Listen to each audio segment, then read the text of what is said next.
मोगरे का पौधा ग्रोथ तो बहुत अच्छी कर रहा है, लेकिन वो फूल नहीं दे रहा है। प्लांट बहुत लंबा घना हो चुका है, लेकिन फूल एक भी अभी तक नहीं आए हैं। दूसरा, प्लांट ग्रोथ ही नहीं कर रहा है, जबकि बरसात स्टार्ट है। बरसात में तो मरता प्लांट भी ग्रोथ करने लगता है। फिर क्यों नहीं आपका प्लांट ग्रोथ कर रहा है?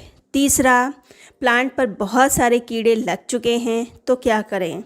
ये सब कुछ आप इस वीडियो में जानेंगे। तो चलिए वीडियो को स्टार्ट करते हैं। मोगरा, जिसको जैस्मिन प्लांट भी कहते हैं, आपने अगर 2 प्लांट लगा रखा है तो 1 प्लांट तो ये होगा ही, क्योंकि इसमें बहुत सारी तो खूबियाँ हैं। सबसे पहली बात है कि इसमें भीनी भीनी सी खुशबू आती है। रात में खिलने वाला ये प्लांट पूरे आपके गार्डन में खुशबू बिखेर देता है। तो अगर आप अभी तक प्लांट नहीं लगाए हैं तो ये प्लांट ज़रूर लगाएं। आपको अगर कटिंग आसपास में मिल जाती है तो वहाँ से कटिंग ले आइए, बहुत ही रिज़ल्ट देती है वो। आगे मैं आपको दिखाऊंगी कि मैंने जो कटिंग लगाई उसका क्या रिज़ल्ट है। दूसरा, जिसने प्लांट ये लगा रखा है और उनको अच्छा रिज़ल्ट नहीं मिल रहा है, तो 3 चीज़ें आप ध्यान से सुनिए। आपके प्लांट पर 7-8 दिनों में ही आपका प्लांट फ्लावरिंग करना स्टार्ट कर देगा। तो सबसे पहला और ज़रूरी पॉइंट है कि ये जब टेम्परेचर 32 या इसके अबव होता है, तब ये फ्लावरिंग और ग्रोथ बहुत ही अच्छा करता है। ये एक सन लविंग प्लांट है, तो आपको उस जगह पर रखना चाहिए जहाँ पर बहुत अच्छी इसको धूप मिलती हो। आप इतना समझ लीजिए, जब बहुत ही ज़्यादा हार्श समर होती है तब इसमें फ्लावरिंग अच्छी होती है।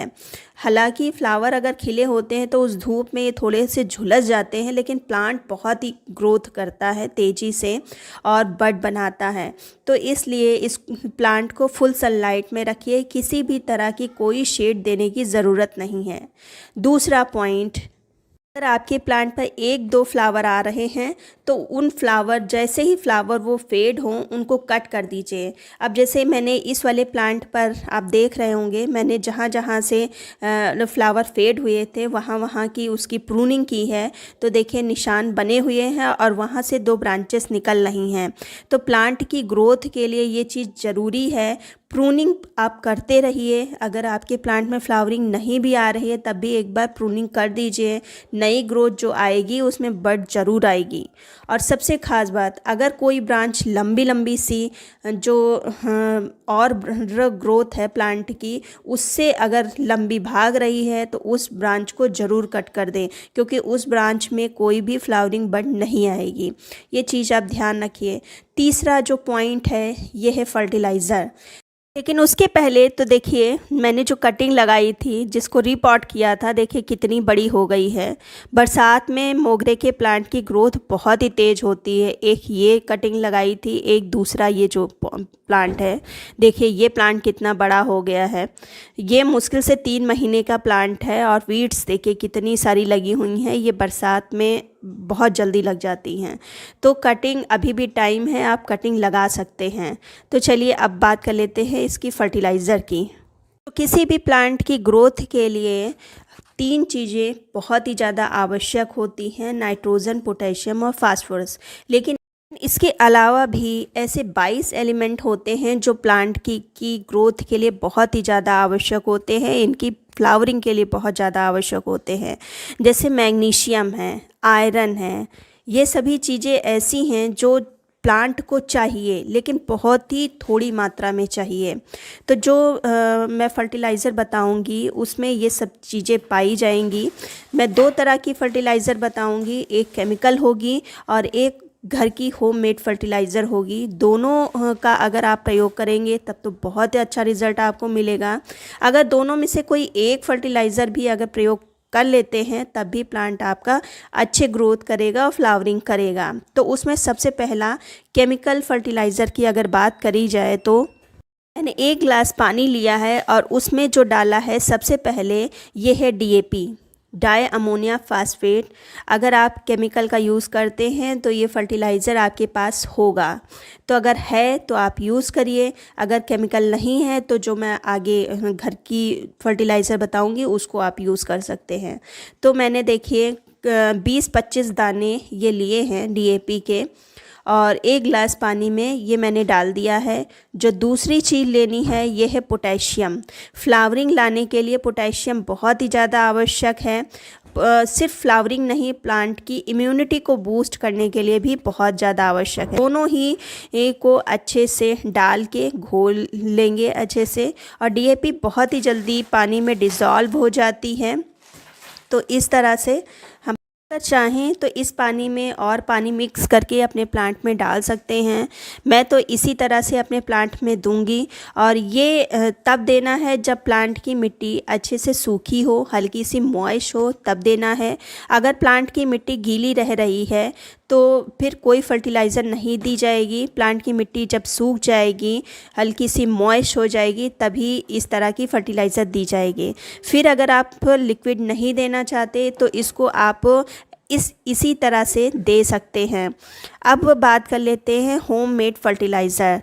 तो होममेड फर्टिलाइज़र बनाने के लिए जो घरेलू वेस्ट चीज़ें होती हैं, किचन से जो वेस्ट निकलती हैं, उन्हीं चीज़ों का यूज़ करना है। जो घरेलू चीज़ें होती हैं वो भी प्लांट के लिए बहुत ही ज़्यादा ताकतवर होती हैं और फ्लावरिंग लाने के लिए होती हैं। तो सबसे पहले तो देखिए 2 बनाना मैंने एक ग्लास में डाल दिए हैं। और दूसरी चीज़ ली है सरसों की खली। सरसों की खली प्लांट पर बहुत अच्छा काम करती है। चूँकि बारिश हो चुकी है, टेम्परेचर डाउन हो चुका है, तब आप सरसों की खली का यूज़ कर सकते हैं। इसको 2 रातों के रखने के बाद कुछ इस तरह से ये फर्मेंट हो जाएगी, तैयार हो जाएगी। अब हम इसको यूज़ कर लेंगे। तो देखिए आधा ग्लास ये पानी लिया है और ऊपर तक सादा पानी हम भर देंगे इस तरह से। और ध्यान रखिएगा जब भी सरसों की खली का प्रयोग करें तो उस पानी को डिज़ोल्व करके ही प्लांट में डालें। तो अब हम ये पानी अपने प्लांट में दे देंगे। बहुत अच्छा रिज़ल्ट देता है। लेकिन अगर गर्मियों में प्रयोग कर रहे हैं, टेम्परेचर 40 डिग्री सेंटीग्रेड के अबव है, तब सरसों की खली का प्रयोग नहीं करना है। तब सिर्फ आप बनाना पील और चाय पत्ती का प्रयोग कर सकते हैं। उससे भी प्लांट की ग्रोथ अच्छी होती है। तो इन सबके अलावा भी आपको अपने प्लांट को बरसात में बचा के रखना है। वो आप समझ गए होंगे, देख रहे हैं मेरे पत्ते भी कुछ खाए हुए हैं। अगर आप ध्यान नहीं देंगे तो ये सिर्फ 3 दिन में सारे पत्ते आपके सफ़ा चट हो जाएंगे। अगर 1-2 पत्ते इस तरह के खाए हुए अगर दिख रहे हैं तो आप अलर्ट हो जाइए और समझ जाइए कि आपके प्लांट में कीड़े लग चुके हैं। तो उसके लिए आप चाहे नीम ऑयल का प्रयोग करिए। अगर कीड़े लग चुके हैं तो नीम ऑयल असर नहीं करेगा, फिर आपको केमिकल का प्रयोग करना पड़ेगा। केमिकल में इमीडा का प्रयोग कर सकते हैं, जैसे कि मैं खुद करती हूँ। इमीडा का कर सकते हैं। अगर बड़े वाले कीड़े लगे हैं तो फिर प्रोफेक्स का प्रयोग कर सकते हैं। लेकिन प्रोफेक्स बहुत ही हार्ड है, आप इमीडा का प्रयोग करिए। लेकिन अगर प्लांट में कीड़े नहीं लगे हैं तो फिर आप नीम ऑयल का प्रयोग कर सकते हैं, या घर में नीम का पानी बना सकते हैं। प्रयोग आप करते रहेंगे तो किसी भी तरह का कोई कीड़ा नहीं लगेगा। इसको कैसे बनाना है वो मैंने अपने वीडियो में बताया है, जिसका लिंक मैं लगा दूंगी, ऊपर से आप देख सकते हैं।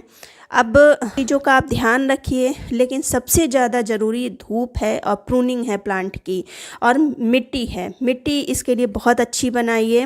और इस तरह से अगर आप अपने प्लांट की ध्यान रखेंगे, 3 चीज़ें अपने प्लांट पर अप्लाई करेंगे तो आपका प्लांट नई ग्रोथ से भर जाएगा। अगर नई ग्रोथ आई तो प्लांट पर फ्लावरिंग तो आएगी ही, बट तो बनेगी ही। तो इस तरह से आप अपने प्लांट की केयर करिए, 100% फ्लावरिंग आएगी।